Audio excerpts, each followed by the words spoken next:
আসসালামু আলাইকুম। আজকে সর্বশেষ সংবাদ জানাবো আমি নুসরাত। প্রথমেই জানিয়ে দেব সংবাদ শিরোনাম। ভোটকেন্দ্র দখলকারীরা বাড়ি থেকে দোয়া নিয়ে বের হবেন বললেন হাসনাত আব্দুল্লাহ।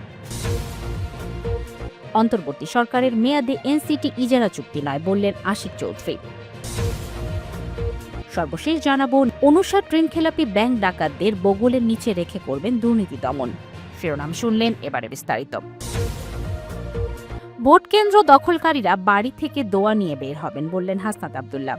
জাতীয় নাগরিক পার্টির এনসিপির দক্ষিণাঞ্চলের মুখ্য সংগঠক হাসনাত আব্দুল্লাহ বলেছেন, এই নির্বাচন স্বৈরতন্ত্র থেকে মুক্তির নির্বাচন। আমরা শুধু শেখ হাসিনার পরিবর্তন চাইনি, হাসিনা কাঠামোর পরিবর্তনে চেয়েছি, স্বৈরতন্ত্রের পরিবর্তনও চেয়েছি। রোববার ৮ ফেব্রুয়ারি সকালে সিরাজগঞ্জের শাহজাদপুর উপজেলার সরকারি কলেজ মাঠে ১১ দলীয় জোট আয়োজিত নির্বাচনী জনসভায় তিনি এসব কথা বলেন। হাসনাত আব্দুল্লাহ বলেন, যারা ভোট কেন্দ্র দখলের প্রস্তুতি নিচ্ছেন, আপনারা বাড়ি থেকে দোয়া নিয়ে বের হবেন।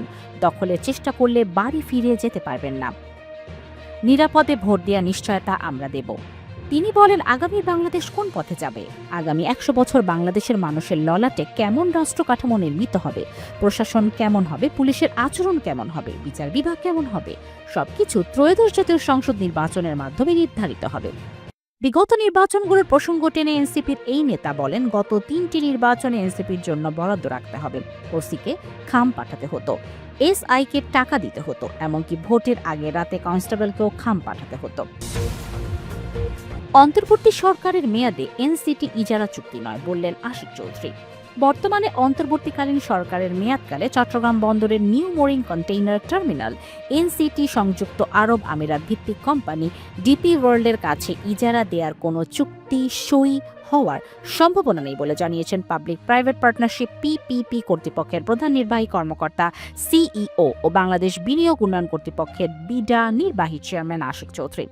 রোববার ৮ ফেব্রুয়ারি রাজধানীর বেইলি রোডের ফরেন সার্ভিস একাডেমিতে আয়োজিত এক সংবাদ সম্মেলনে তিনি কথা জানান। এ সময় প্রধান উপদেষ্টার প্রেস সচিব শফিকুল আলম উপস্থিত ছিলেন। সংবাদ সম্মেলনে আশিক চৌধুরী বলেন, রোববার সকালে প্রধান উপদেষ্টার কার্যালয়ে ডিপি ওয়ার্ল্ডের একটি চিঠি এসেছে। চিঠিতে নিউ মোরিং টার্মিনাল ইজারা চুক্তি নিয়ে চলমান দর কষাকষির অগ্রগতির প্রশংসা করা হয়েছে এবং সন্তোষ প্রকাশ করা হয়েছে। তিনি জানান, ডিপি ওয়ার্ল্ড আশা প্রকাশ করেছে যে ভবিষ্যতে এই নেগোসিয়েশন আরও এগোবে এবং সঠিক দিকে এগোবে। পাশাপাশি তারা সরকারের পক্ষ থেকে শেয়ার করা খসড়া কনসেশন চুক্তি গ্রহণ ও বিস্তারিতভাবে পর্যালোচনা করেছে বলেও চিঠিতে উল্লেখ রয়েছে। তবে চুক্তিটি আরও পুনর্মূল্যায়নের জন্য কিছু সময় চেয়েছে প্রতিষ্ঠানটি। ৫৯ ঋণ খেলাপি ব্যাংক ডাকাতদের বগলের নিচে রেখে করবেন দুর্নীতি দমন। আসন্ন নির্বাচনকে কেন্দ্র করে রাজনৈতিক অঙ্গনে উত্তাপ বাড়ছে। ভোটের প্রচারণায় রাজনৈতিক দলগুলোর নেতারা একে অপরকে নানাভাবে সমালোচনা করছেন। আজ বাংলাদেশ জামায়াতে ইসলামের আমির ডক্টর শফিকুর রহমান বিএনপির উদ্দেশ্যে প্রশ্ন রেখে বলেন যে, ৫৯ জন ভয়াবহ ঋণ খেলাপি ব্যাংক ডাকাত, এদেরকে আপনারা মনোনয়ন দিলেন কেন? তাদের বগলের নিচে আশ্রয় দিয়ে এমপি বানিয়ে আপনারা বিএনপি করবেন দুর্নীতি দমন? রোববার ৮ ফেব্রুয়ারি সকালে রাজধানীর বাড্ডার ডিআইটি প্রজেক্ট খেলার মাঠে আয়োজিত এক নির্বাচনী জনসভায় প্রধান অতিথির বক্তব্যে তিনি এসব কথা বলেন।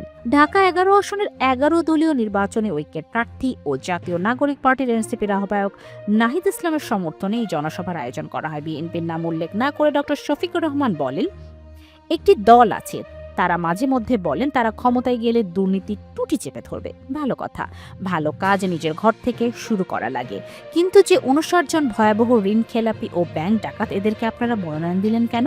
তাদেরকে বগলের নিচে আশ্রয় দিয়ে এমপি বানিয়ে আপনারা করবেন দুর্নীতি দমন? এগুলো শুনলে পেঁচাও হাসবে, জনগণ এগুলো বোঝে। ডক্টর শফিকুর রহমান বলেন, ব্যবসায়ীরা এখন জিম্মি। যারা ১৫.৫ বছর দেশের বাইরে নিরাপদে আশ্রয় ছিলেন, তারা ফিরে এসে খুনের মামলা দিয়ে শত শত কোটি কোটি টাকা দাবি করছেন। আগস্টের ৬ তারিখ থেকে শুরু করে আজ পর্যন্ত এই অপকর্ম থামেনি। এমনকি ফুটপাতের ভিক্ষুকের কাছ থেকে চাঁদা নেওয়া হচ্ছে। তিনি প্রশ্ন তোলেন, আমরা কি এজন্য লড়াই করেছিলাম যে পুরাতন চাঁদাবাজের বোতলে নতুন চাঁদাবাজের জন্ম হবে?